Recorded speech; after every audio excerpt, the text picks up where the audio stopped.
주식을 찾아 떠납니다. 펼쳐라 보물지도! 보물지도! 야, 우리 역시 사실 본 지 얼마 안 됐잖아요. 네. 답게 잘 안 맞네요. 아직 네, 좀 더 맞춰가야지 이제. 네. 네. 오늘 근데 사실 한껏 업되신 것 같더라고요. 기대가 됩니다 아주. 어떤 게 기대가 많이 되시나요? 바다랑 네. 예, 뭔가 느낌이 진짜 뭔가 많은 것들을 찾아 나갈 것 같은 그런 느낌. 그래서 오늘 많이 배우게 될 것 같습니다. 네, 일단 뭐 배 같은 이런 세트장에 헤어스타일이면 제일 잘 어울리시는 것 같기는 해요. 네, 네. 헤어스타일 그냥 맘대로 만져달라 했더니 네, 맘대로 만져주셨어요. 네. 잘 어울리십니다.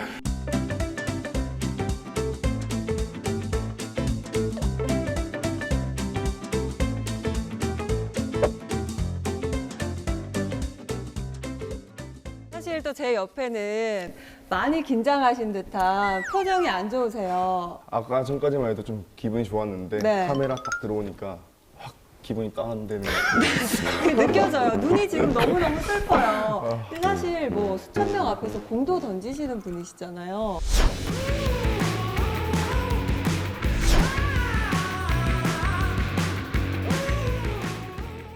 거기서는 일단 말을 안 걸기 때문에 네. 뭐 조용히 그냥 몸으로만 하면 돼서 상관이 없었는데 네. 일단 강연 프로그램이잖아요. 네. 그러니까 저는 초등학교 3학년 이후로 책을 본 적이 없어요. 와우. 그럴 수 있죠. 솔직히 그래서 이제 공을 보셨으니까. 네. 네. 이런 거가 너무 어색하죠. 조금 어색하다. 그러면은 사실 이런 자세 좋습니다. 우리가 배우는 프로그램이기는 하지만 다 잘 알 수는 없잖아요. 그쵸. 우리 서로 셋이 하나 약속해요.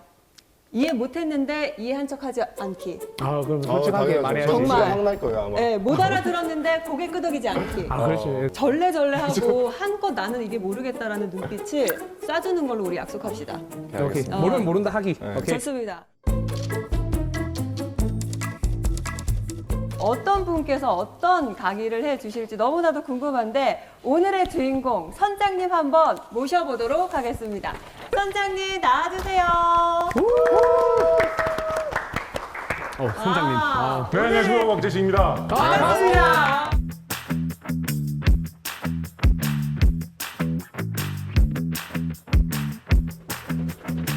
일회에 불러주셔서 정말 감사합니다. 야, 오늘 선장님 자리가 너무나도 잘 어울리십니다. 감사합니다. 네. 자, 사실 두 분은 우리 선장님 잘 알고 계시죠? 아까 전에 연예인이다 하면서 엄청 반가워하셨잖아요. 네. 네. 저보다 네, 또 선배님이시기도 하고 아하. 음악의 선배님이시기도 하고 네. 어떻게 해서 제가 음악의 선배님이 되나요? 우리 선장님 노래 있다는 걸 제가 알고 한번 봤는데 저는 무슨 노래가 있죠? 깜짝 놀랐거든요. 그리움 주기율. 네. 그거를 또 잘 잡으셨군요. 제가 좀 좋아하는 감성이어서. 한번 네. 좀 연주 되십니까? 오케이. 네, 보여드릴게요. 우리 선장님 앞에서 되겠나 모르겠네. 기대해 보겠습니다.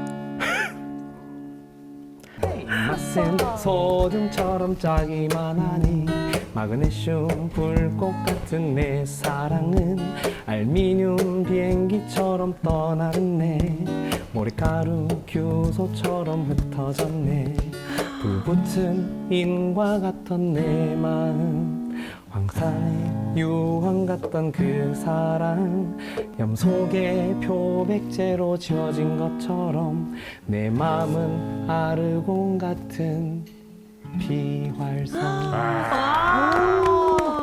훌륭하네요.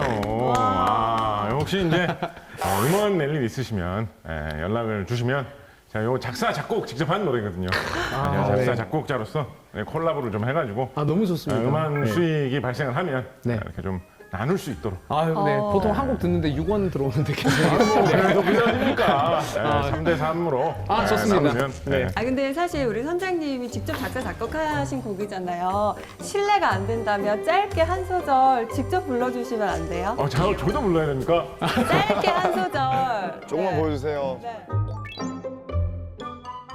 세상에서 가장 많은 주소만큼 나는 그댈 사랑하고 있는데 한 번 놓친 헬륨 풍선과 같이 그대는 돌아오지 않네요. 이렇게 시작하죠. 네. 역시 원곡이 좋은 것 같습니다. 이런 걸 시키나? 알겠습니다.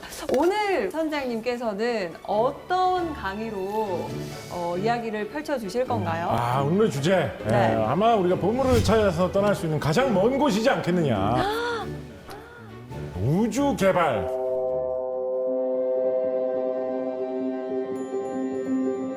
In the 10th, when the American satellite is launched, the takeoff power will come from the powerful thrust of the Arrow B sends the whole assembly up through the dense stratosphere.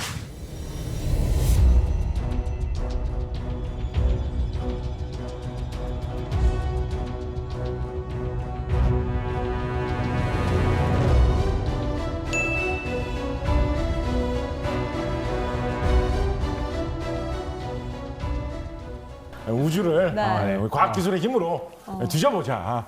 좋은 일을 해보자. 네. 이게 우주 개발이죠. 우주를 탐험한다 이런 게 또 사람의 마음속에 어릴 때부터 항상 꿈으로 그렇죠. 타오르는 좀 이런 주제 아니겠습니까? 맞습니다. 맞아요.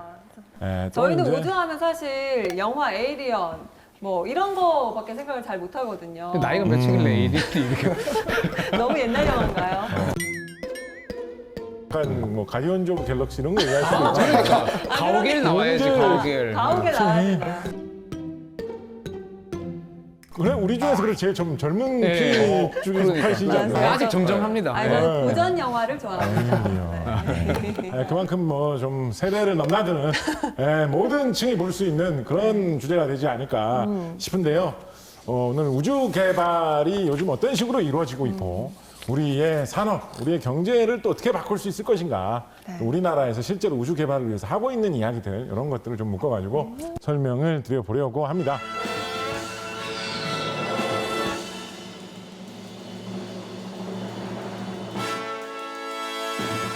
그리고 밤하늘을 보다 보면 네. 우주에 대한 뭐 여러 가지 생각이 들기 마련이죠. 뭐 그런 생각 뭐 어릴 때 한 번쯤 해보시지 않나요? 달을 보면 보름달빵이 생각나고 아하. 별을 보면 별사탕이 생각나고 다 먹을 거네. 먹는 거. 밤하늘에 별을 따서 너에게 노래로 옆에 있는 사람을 낚아야겠다. 그런 마음을 예로부터 품고 계셨군요. 저는 달을 보면서 신기했던 게 있었어요. 내가 어디에 있든 누구든 이 달은 다 똑같은 하나를 보고 있는 게 너무 신기했어요. 끝입니까? 네.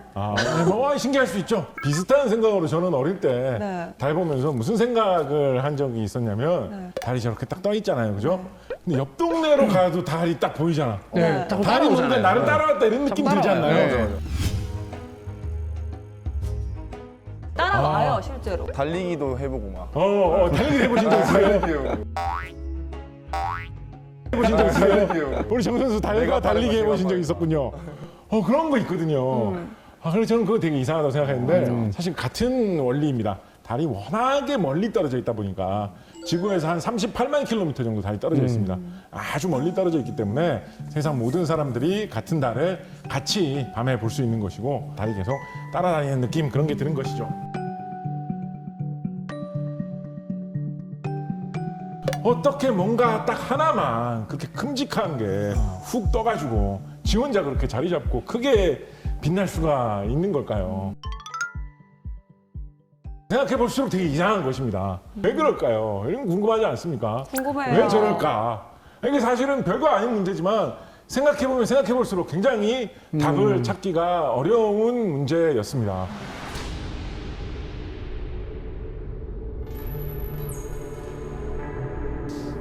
이론들 중에는 그런 이론들도 있었어요. 예를 들어서 달이 원래부터 저 자리에 이렇게 딱 있었던 게 아니고 사실은 지구, 화성, 뭐 수성, 금성 이런 것처럼 원래는 다른 행성이었다라는 거예요. 지 나름대로. 그런데 아주 먼 옛날에 우주를 이리저리 이렇게 돌아다니다가 어쩌지 하다 잘못해갖고 지구 근처에 온 거예요. 네. 그러다가 지구 근처를 벗어나지 못하고 지구에 끌어당기는 힘, 중력, 만유인력에 붙잡혀가지고 지구 주위에 딸려 들어가지고 돌게 돼서 지금의 달 위치로 오게 된 거 아니냐. 이런 학설이 인기가 있었던 적이 있었습니다. 로맨틱해요. 로맨틱한가요? 네. 잡혀왔다는 측면에서. 네, 뭐 제 하는데요? 스타일이에요.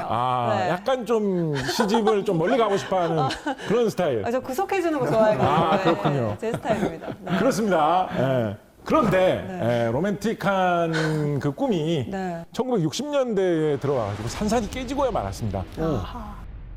달에 실제로 우주인들이 가가지고 달의 돌하고 흙을 좀 캐왔어요.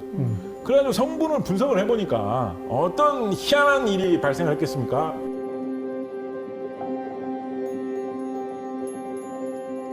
달의 성분이 지구하고 별 다를 바가 없는 거예요. 지구하고 너무 비슷한 거야. 그때 당시 막 그런 얘기도 나왔습니다. 아니 달까지 괜히 갔잖아. 뭐 이런 얘기도 나왔어요. 그러니까. 지구에 그냥 돌하고 흙하고 너무 비슷해가지고. 근데 달에 대해서 연구하던 사람들은 그 소식을 듣고 깜짝 놀랐죠. 만약에 우주의 어떤 먼 딴 곳을 돌아다니던 행성이 지구에 붙잡혀가지고 달이 되었다면 아무래도 성분이 좀 다르지 않겠습니까? 그렇죠. 원래 우주 먼데 딴 데서 생겼던 건데 성분이 너무 비슷한 거예요. 자, 이거는 딴 원인으로 달이 생겼을 것이다. 뭔가 지구하고 비슷한 어떤 원천에서 달도 생겼다고 해야 되지 않을까? 이런 식으로 학자들이 대혼란에 빠지게 되었습니다. 그래서 몇십 년 더 연구한 결과 지금 2020년대 현재에 달이 왜 생겼느냐에 대해서 가장 유력한 학설은 무엇이냐라고 한다면 거대 충돌 가설이라는 이름이 붙어 있는 학설입니다.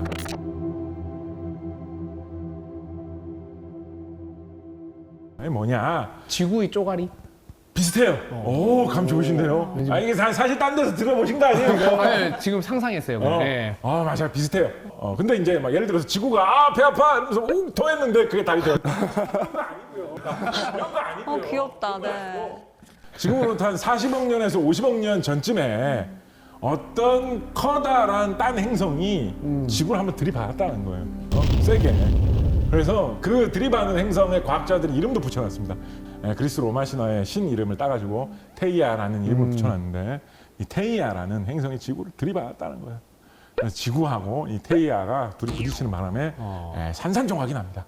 산산조각이 나다 못해 거의 뭐 곤죽처럼 떡이 됩니다. 그래가지고 그게 다시 식어가지고 굳어가지고 지금은 지구가 됐는데 그때 그렇게 충돌하고 박살이 나고 굳는 과정에서 일부 파편은 떨어져 나갔다는 거예요. 일부는 충격 때문에. 네. 그 떨어져 나간 파편이 지구 주위를 돌고 있는 게 달이다라는 것이죠. 그렇게 생각을 해보면 지구와 달의 성분이 비슷하다라는 게 설명이 되죠. 그래서 지금은 그게 달이 생긴 원인이다라고 보고 있습니다.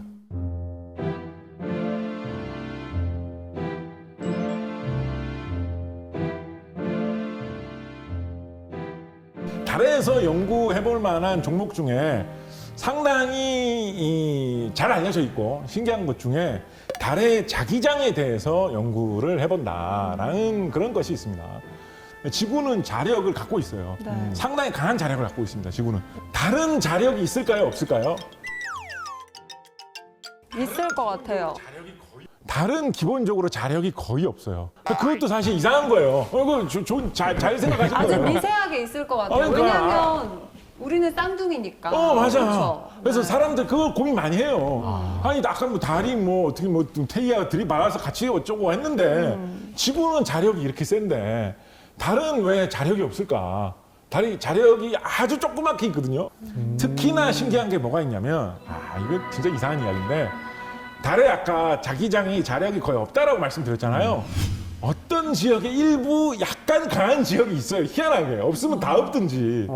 가끔 가다 보면 그것도 약간 희한하게 좀 소용돌이 모양 같은 걸로. 외계인이 산다. 거기 외계인이 있어요. 무슨 어떤 뭐 단체 뭐 이런 거 소설이신가요? 그건 아니지만 어떤 특정 부에 갑자기 자기장이 세진다는 거는 뭔가 있을 것 같은데요. 그래. 정말로 옛날 영화 같은 데 보면 그런 게 있어요. 다른 이상하게 자기장이 강한 게 있는 거야. 도대체 여기만 왜 자기장이 강한가? 자, 과학자들 가서 그걸 막 파봅니다. 네. 파보면 외계인의 기계 장치가 있는 거예요. 기계 장치를 건드려 보면 외계인의 메시지가 나오는 거예요.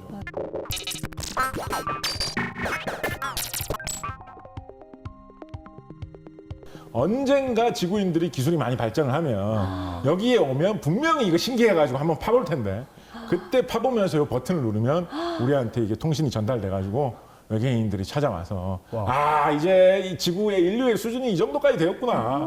달까지 찾아와가지고 의사소통을 할 수준이 되었구나.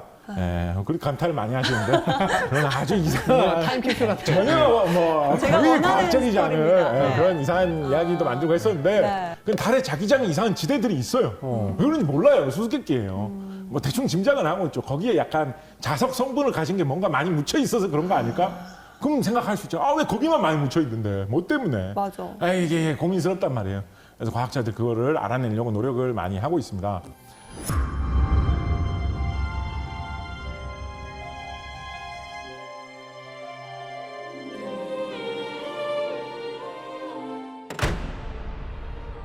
그래서 달 이런 거 우리가 왜 연구를 해야 되느냐? 달에 가가지고 우리가 뭘 그렇게 캐고 다니느냐? 결국은 달에 대해서 우리가 잘 알아야지 도대체 지구가 왜 생겼고 어떻게 생겼고 어떤 과정을 통해서 지금과 같은 모양이 될 수 있었는지 보다 정확하게 알 수 있게 된다라는 것이죠.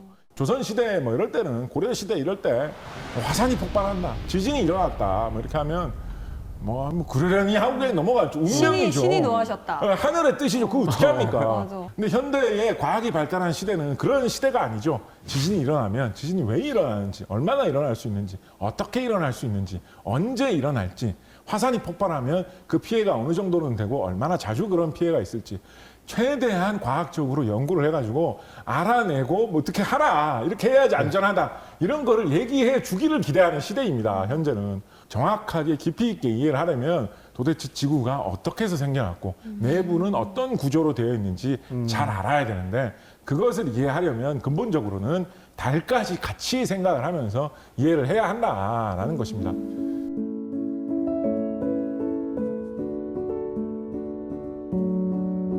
한 20년 전 그런 생각을 하던 시대도 있었습니다. 그렇게 지구가 생긴 근본 원리를 연구하고 어쩌고 이런 거는 다 기술이 발달한 선진국 이런 데서 하는 거지. 지금은 2020년대는 그런 거를 할 만한 선진국 중에 이제 대한민국도 들어가는 시대가 되어버렸습니다. 선진국이지. 이 지구를 대표해가지고 도대체 지구가 왜 이렇게 되었는지 알기 위해서 우리는 달에 가야 한다라는 것입니다. 다누리를 싣고 우주로 솟구치고 있습니다.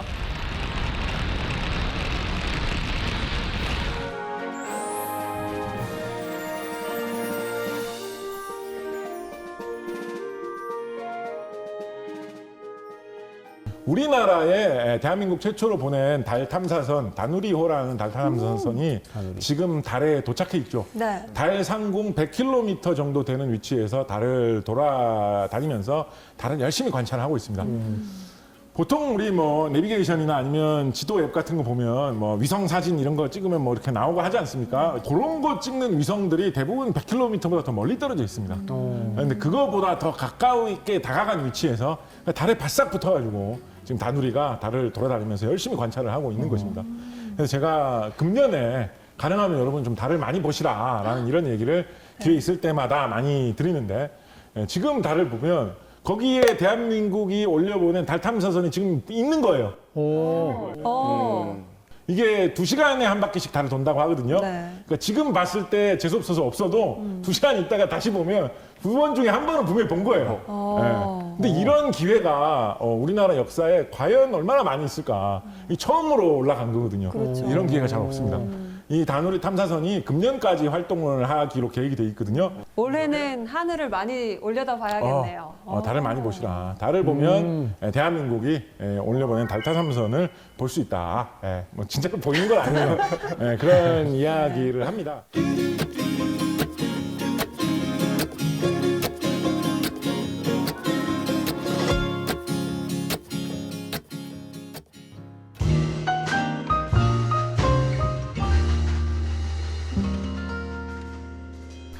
두 번째로 우리가 우주 개발을 왜 하느냐, 우주 개발을 해서 뭘 많은 이득을 보고 있느냐라고 하면 빼놓을 수 없는 것이 바로 어떤 광고 효과 같은 그런 것입니다.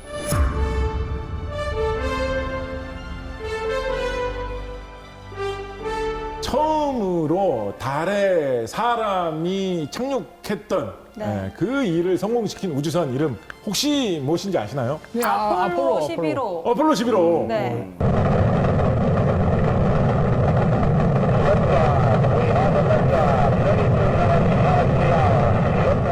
1969년이었지요. 그런데 지금 거의 뭐 60년이 다 지난 후인데 아직도 처음에 그 내려가지고 발 찍은 사람은 닐 암스트롱이라는 거. 네. 그 이름도 알고 있는데 보통 우리가 증조 할아버지 이름도 잘 모르는 경우가 많아요. 할아버지 아버지 이름 뭐였지? 잘 모르는 경우가 네. 많습니다. 네. 그렇지만 닐 암스트롱 이름은 뭐 우리하고 뭐 크게 상관이 있는 사람이라고. 다 이름 기억하는 사람들 많습니다. 나 불효자네. 그런 적 있고요. 실제로 우리나라에서도 굉장히 강하게 크게 느꼈던 사건이었습니다. 미국만의 이벤트가 아니었다라는 거죠.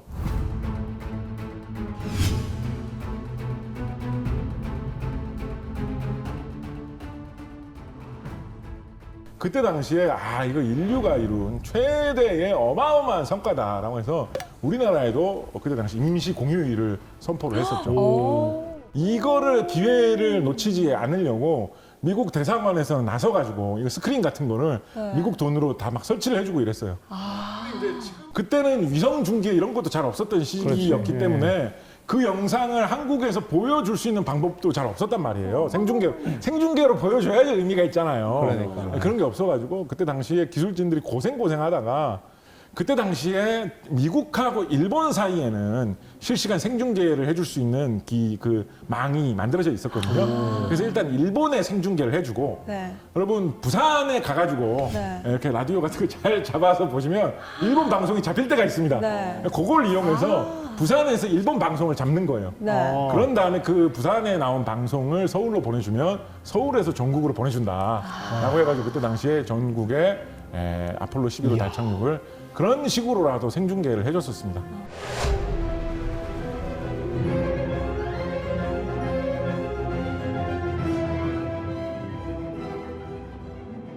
한국에서도 빅 이벤트였네요. 그게. 엄청난 빅 이벤트였습니다. 그때 당시에 신문 기사를 보면 별 희한한 이야기들이 막 있어요.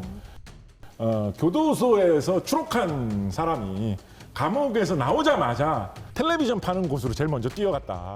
그런 이야기도 당시 신문에 실려 있을 정도예요. 에이, 이거는 조금, 이거 약간 MSG. 뭐야, 제가 지어낸 얘기 아니야. 그때 당시 신문에 실려 있는 얘기예요. 신문에요? 그 정도로. MSG 느낌 좀 나죠? 그런 이야기가 있을 정도로 그 굉장히 정도로. 큰 행사였습니다. 근데 그렇게 전 세계적인 이벤트로 많이 활용을 할 수밖에 없었다는 것이 1957년에 전 세계 최초의 인류 역사상 최초의 인공위성을 띄어 올린 나라가 미국의 라이벌 국가였던 공산주의 국가 소련이었습니다. their plans, Sputnik was launched.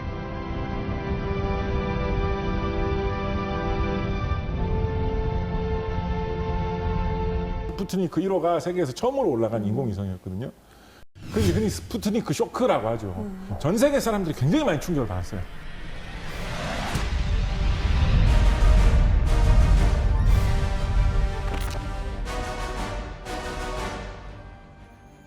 미국이 세계에서 제일 강한 나라고 기술이나 경제력도 제일 발달한 나라인 줄 알았는데 소련이 우주에서는 더 앞서가네. 사실은 소련이 더 뛰어난 거 아니야? 이런 의심을 할 만한 사건이었거든요. 네? 그래서 자존심이 걸린 문제겠군요. 자존심뿐만 아니라 이게 외교, 국방 이런 모든 문제와 다 엮여 있는 거예요. 미국에서 정말 어떻게든지 소련을 따라잡으려고 노력을 했는데 이상하게 한 발씩 계속 뒤처집니다. 불과 막 몇 달 차이로 뒤처지고 막 이래요. 한 2, 3년 차이로 뒤지면 포기라도 하지.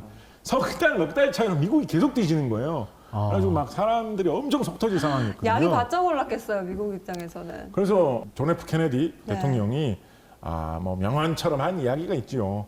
We choose to go to the moon not because they are easy, but because they are hard. 우리는 60년대 안에 사람을 달에 보낼 겁니다. 이거는 우리가 쉽기 때문에 하는 일이 아니라 어렵기 때문에 하는 일입니다. 라고 공식적으로 발표를 했습니다. 그러니까 한 방에 역전을 하려고 한 거예요. 큰 거 한 방. 사람을 달에 보내가지고 걸어다니게 한다.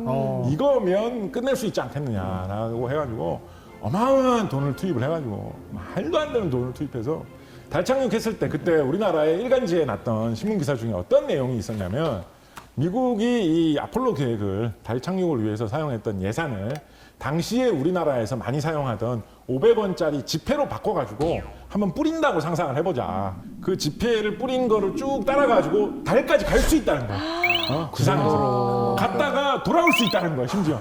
그러고도 돈이 남아가지고 한 번 더 갈 수 있다는 거야. 아까 그 38만 킬로 38만 킬로를 또 돌아올 수 있다는 거야. 다시 한 번 갈 수 있다는 거야. 다섯 번 갈 정도로 500원짜리 지폐를 이어붙일 정도의 돈을 미국에서 퍼넣어가지고 그 정도 썼으면은 성공해야겠네요. 우주에 돈을 뿌린 거죠, 우주에. 생각을 해보면 이 우주 개발이라는 것이 기본적으로 그 나라를 광고하고 선전을 해줄 수 있는 가장 좋은 방법이다라는 것입니다. 우리나라의 기업들이, 개인들이 뭐 여러 가지로 세계에 수출도 하고 많은 제품을 개발해가지고 판매도 하고 경쟁도 많이 합니다만 나라에서 그 사람들을 도와주기 위해서 뭘 해줄 수 있을까 여러 가지 생각을 해볼 수 있잖아요. 우리나라의 기술로 달 탐사선을 우주에 보냈다. 한국 사람이 달에 가가지고 걸어 다니더라. 이게 전 세계에 알려지면 스펙이 되겠네요, 스펙이. 아무래도 달까지 사람을 보내고 탐사선을 보낸 나라구나. 저 나라는 사람들을 가르치고 기술을 교육하고 이런 게 어느 정도 수준이 된 나라구나. 이렇게 생각할 수 있는 배경이 되어줄 수 있다라는 거죠.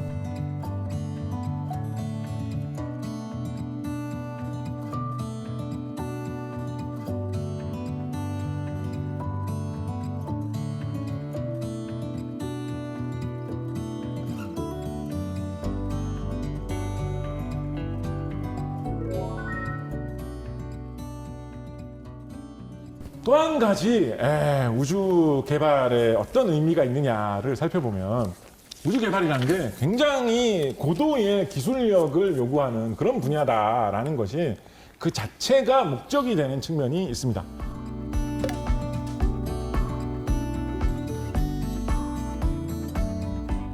우리가 어마어마한 많은 돈을 들여가지고 달까지 이렇게 날아가가지고 달에 지금 막 착륙을 하려고 하는데 컴퓨터가 갑자기 꺼졌어. 어떻게 해요, 그러면? 아니, 막 먹통이 돼서 잘 안 돼.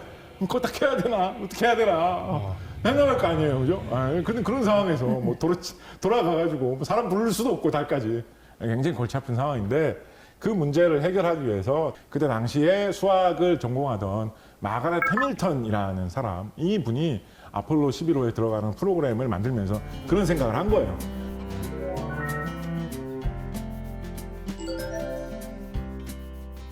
Copy, you on the ground. You got a bunch of guys about to turn blue. We're breathing again. Thanks a lot.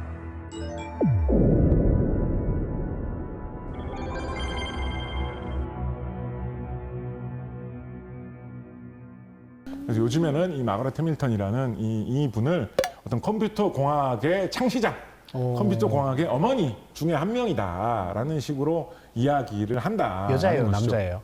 여성입니다. 여자니까 어머니겠죠. 요 분이세요. 우리 이능 씨가 여자니까 어머니겠죠라는 또 명언을 네. 해주셨습니다. 맞아요, 정답입니다. 그래서 우주 개발 같은 이런 분야는 우리가 앞으로 미래를 위해서 기술을 뭘 개발하면 좋을지 잘 모를 때 이것저것 해볼 수 있는 기회가 되어준다라는 것입니다. 이게 선진국들, 세계를 앞서가는 나라들만이 주로 잘 할 수 있는 일이에요. 무슨 뜻이냐면 우리나라 예전에 개발도상국일 때 이럴 때는 뭐 많이 고민하지 말고 그냥 선진국들이 어떻게 하는지 보고 대충 따라하면 됐었죠. 반에서 잘하는 애 따라하면 된다. 이런 우리 느낌. 90년대, 80년대에는 맨날 이런 텔레비전 같은 데서 보면 일본은 뭐 이렇게 하고 있다. 우리나라도 저렇게 가야 된다. 이런 거 되게 많이 나왔어요. 맞아요. 네. 실제로 선진국들이 어떻게 하는 선진국들은 이런 기술을 개발해가지고 성공했더라. 우리도 저 기술 개발하자. 그럼 우리도 선진국 될 수 있겠지. 이렇게 하면서 쭉 지금까지 왔거든요. 근데 지금은 우리가 선진국이에요, 우리가. 뭘 해야지 앞으로 전망이 좋고 어떤 기술을 개발해야 해서 거기가 뭐 기회가 나올지 우리도 모릅니다. 우리가 제일 앞줄에 있어요. 따라갈 사람이 없어요. 개척해야 되는. 개척해야 되는데 뭘부터 개척해야 될지 막막하잖아요. 그럴 때 이런 우주 개발 같은 도전적인 그렇지만 의미가 있는 과제를 가지고 여러 가지 첨단 기술을 개발하기 위해서 노력을 하다 보면 아, 소프트웨어를 개발하는 거 이런 게 나중에는 중요해지겠구나. 아, 소프트웨어 개발할 때 에러가 발생하는 거 이런 거 많이 따져야 되겠구나. 소프트웨어 공학이 중요하구나. 그 과정에서 깨달을 수 있게 되는 것이거든요. 요즘 우리 스마트폰에 장착되어 있는 뭐 프로그램이나 게임에서부터 컴퓨터에 사용하는 프로그램, 온갖 프로그램들, 컴퓨터 소프트웨어들을 많이 사용하면서 지금은 항상 일상을 살아가고 있죠, 그죠? 그 기술이 사실은 이 아폴로 11호 같은 우주 개발 계획에서 돌아가지고 지금 우리 스마트폰 속에까지 들어온 것이다라고 보면 뭐가 있는지를 모르는 미래로 가는 길을 보여줄 수 있는 나침반이 우주 개발이기도 하다라는 것입니다.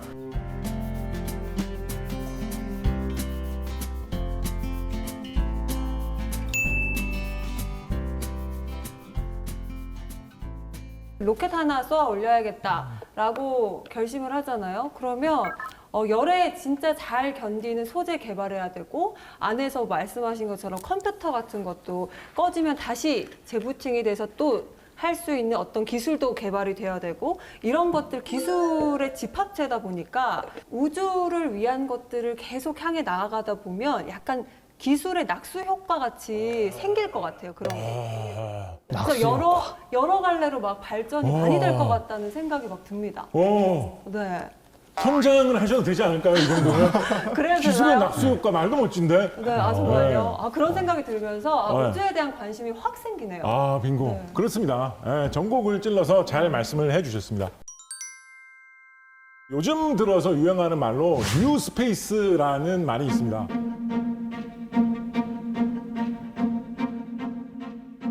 지금까지는 우주 개발이 뭔가 과학 발전에 근본적인 도움이 된다, 선전 효과, 광고 효과가 있다, 미래로 가는 길을 찾는다, 이런 거를 많이 말씀드렸잖아요. 좀 크고 약간 순수한 목표 뭐 이런 거라고 한다면 뉴 스페이스라는 건 무엇이냐? 우주 개발 그 자체가 돈 버는데 꽤나 좋은 방법이다라는 것입니다. 우주 개발이라는 게 생각을 해보면 저렇게 엄청난 로켓을 띄워가지고 뭐 인공위성 뭐 조그마한 거 하나 올려보내고 이런 일이기 때문에 그렇게 수지타산이 맞을 일은 아니구나라는 생각이 있었거든요. 돈은 많이 들어가고 맞아. 돈 돈은 되는지 많이 모르겠고. 벌고 그래서 네. 달에 사람을 보냈는데 달에 막 금땡이가 막 있는 것도 아니고 그러네요. 그죠? 네. 달에 뭐 돌캐가 봐야 아까 뭐라 그랬어요? 지구에 있는 돌하고 비슷해요. 네. 네. 당장 현금이 별로 안 되거든요. 그래서 그런 게 어떻게 보면 올드 스페이스, 옛날의 우주 개발이었습니다. 요즘 대략 한 10년 전부터 분위기가 좀 바뀌었어요. 우주 개발도 돈이 된다. 돈 될 수 있는 종목이 꽤나 많다라는 이야기가 갑자기 부상하게 되었습니다.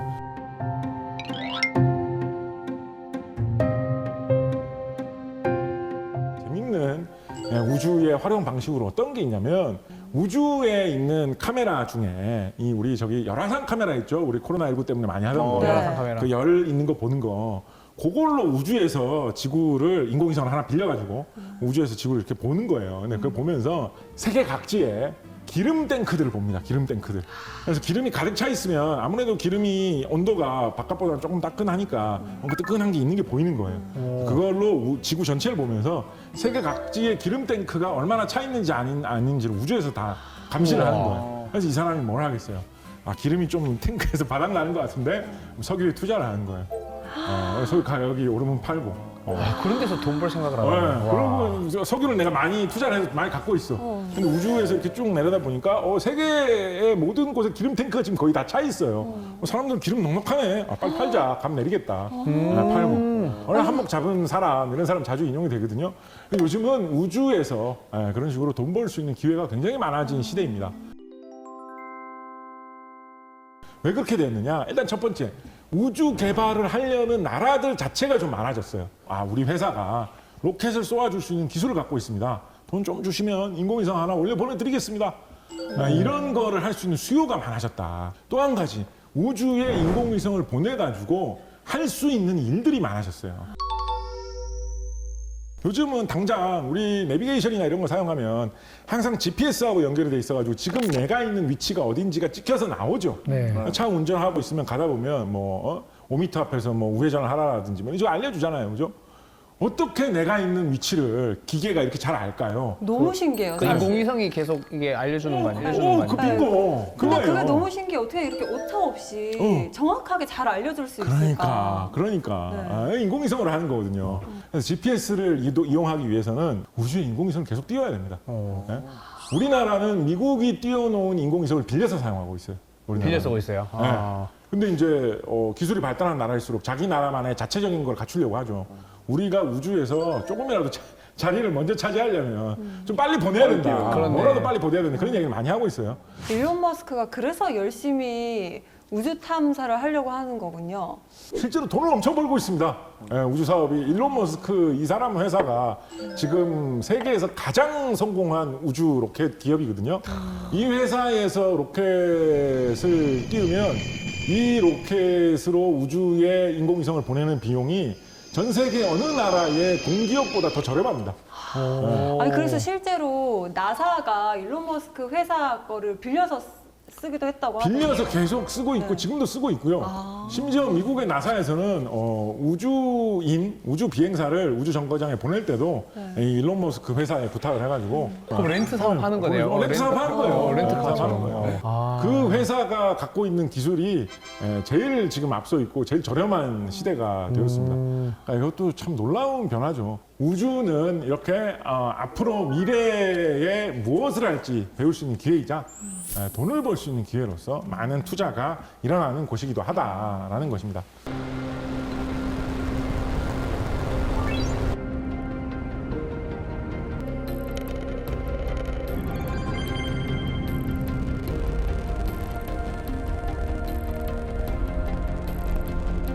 Falcon 9 has landed.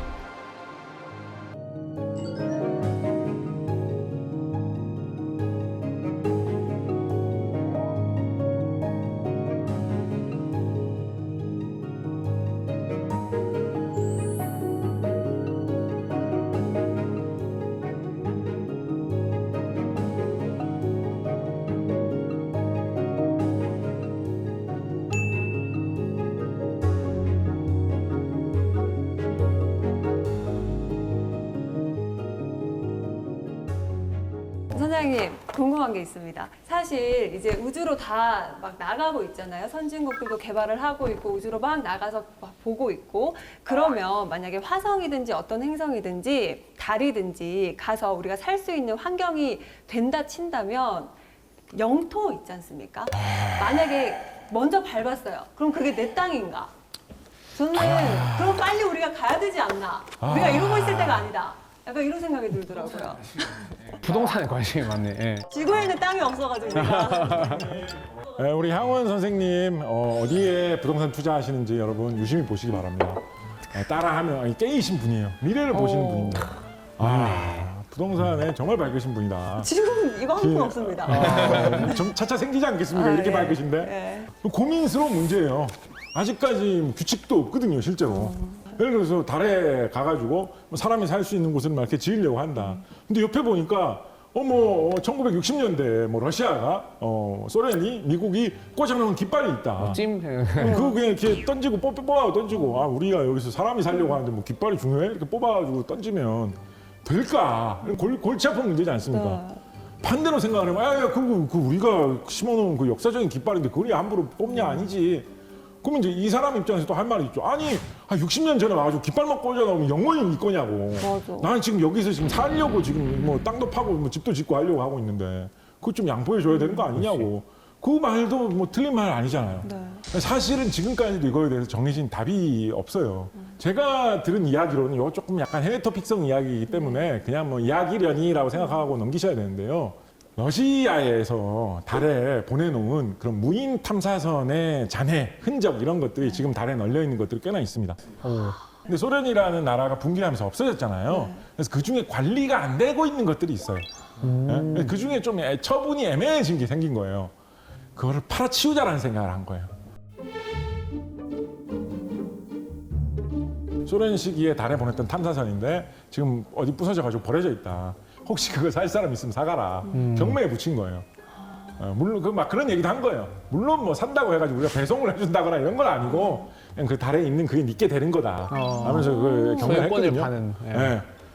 그 얼핏 생각하면 뭐 그거 뭐 갖고 올 수도 있는 것도 아니고 뭐 망원경을 본다고 보이는 것도 아니고 그걸 누가 살까라고 생각을 할 수 있잖아요. 근데 그거를 정말 우리나라 돈으로 해서 한 몇억 원쯤 되는 돈을 주고 산 사람이 있었어요. 그 사람이 그걸 왜 샀느냐. 물론 뭐 공식적으로 설명을 안 했습니다. 근데 많은 사람들이 추측을 하기로 그거를 산 이유가 먼 미래에 한 50년, 100년 정도 지나가지고 달을 개발하게 되면 아까 말한 그 문제가 생기는 거죠. 소유권 주장할 수 있는. 이 땅이 미국 거냐.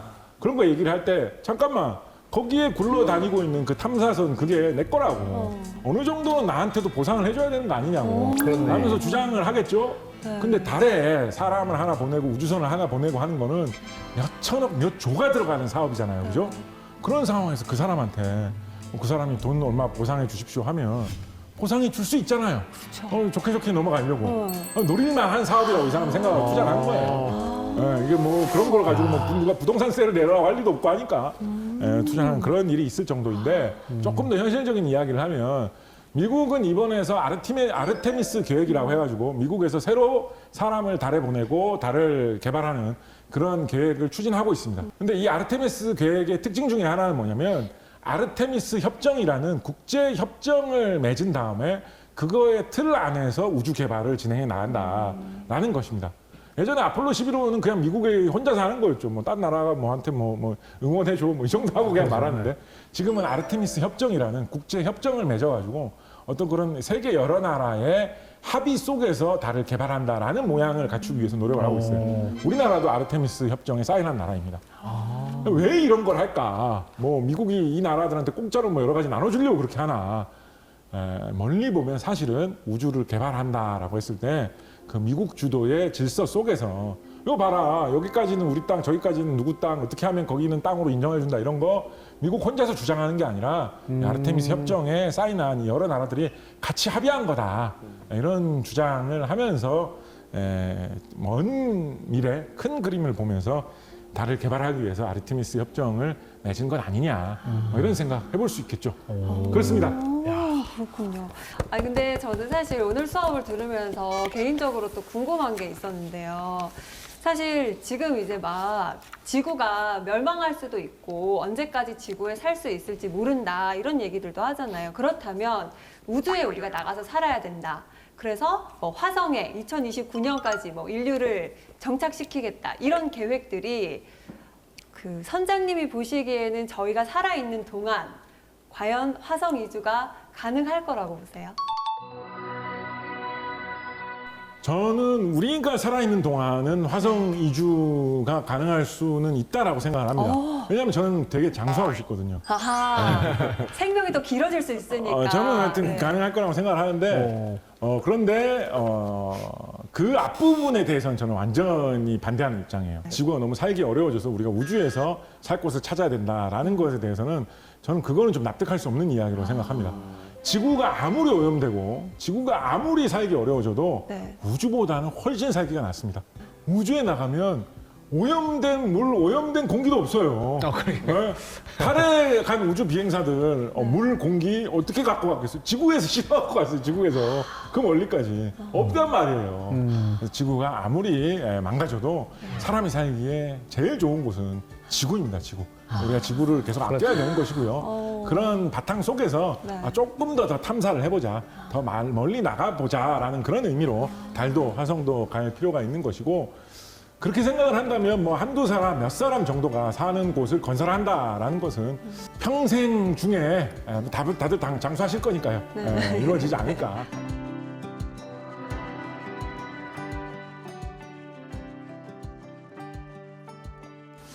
마지막으로 우주 탐사, 달 탐사와 관련해가지고 제가 꿈꾸는 이야기거리 하나만 말씀을 드리면, 우리나라 조선 후기를 대표하는 작가 중에 연암 박지원이라는 사람이 있습니다. 이 박지원이라는 사람이 쓴 일기로도 알려져 있는 열하일기. 열하일기라는 책이 있죠.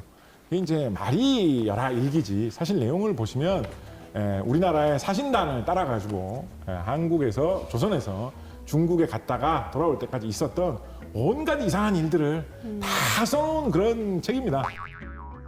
그 내용 중에 제가 재밌게 읽어봤던 대목으로 곡정필담이라고 하는 대목이 있습니다.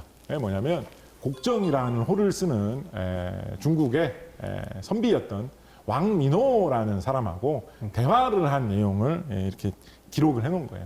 중간에 보다 보면 어떤 내용이 나오냐면 이야기가 좀 빠져가지고 이 왕민호하고 박지원이 갑자기 달에 대해서 둘이 막 이야기하기 시작합니다.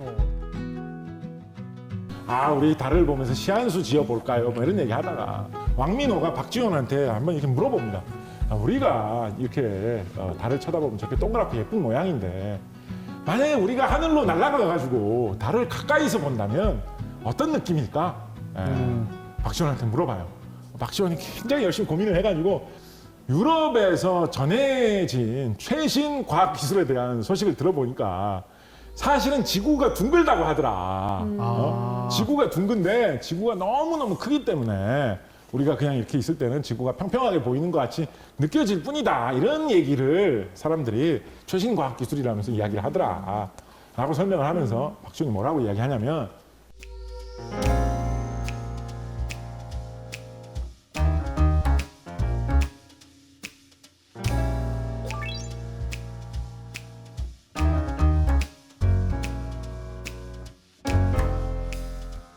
그 생각을 어떻게 했지? 와.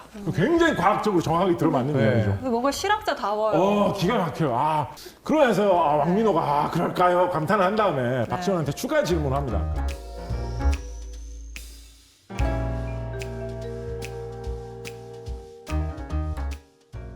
근데 이번에 대답하는 거는 완전히 다 틀린 이야기를 합니다. 무슨 이야기를 하느냐. 저 시대 때만 해도 조선시대잖아요. 그러니까 모든 거를 다 음양오행으로 다 생각을 한 거예요.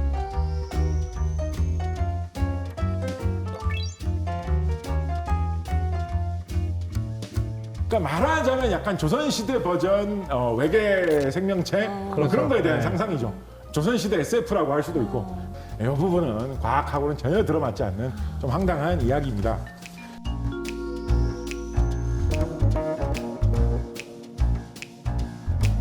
우리가 이번에 보낸 다누리 탐사선이 정말 열심히 찾으려고 하고 있는 게 뭐냐면 달에서 바로 물을 찾는 것입니다.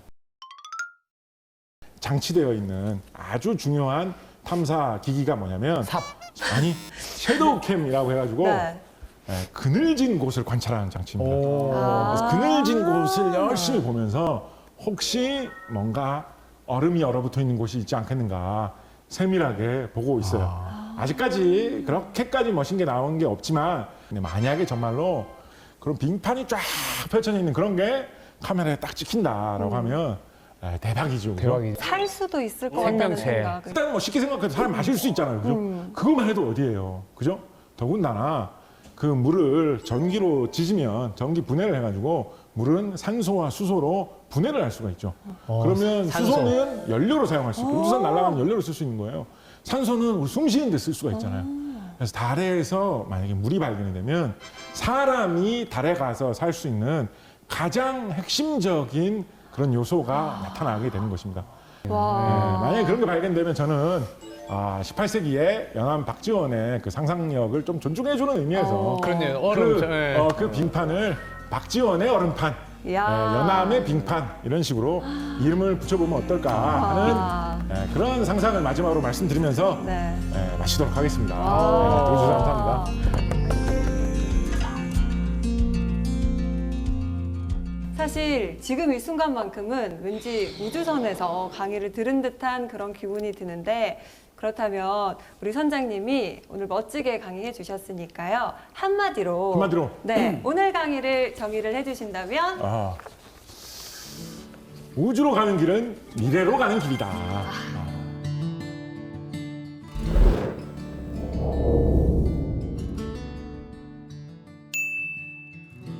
오늘 인욱 씨는 어떠셨어요?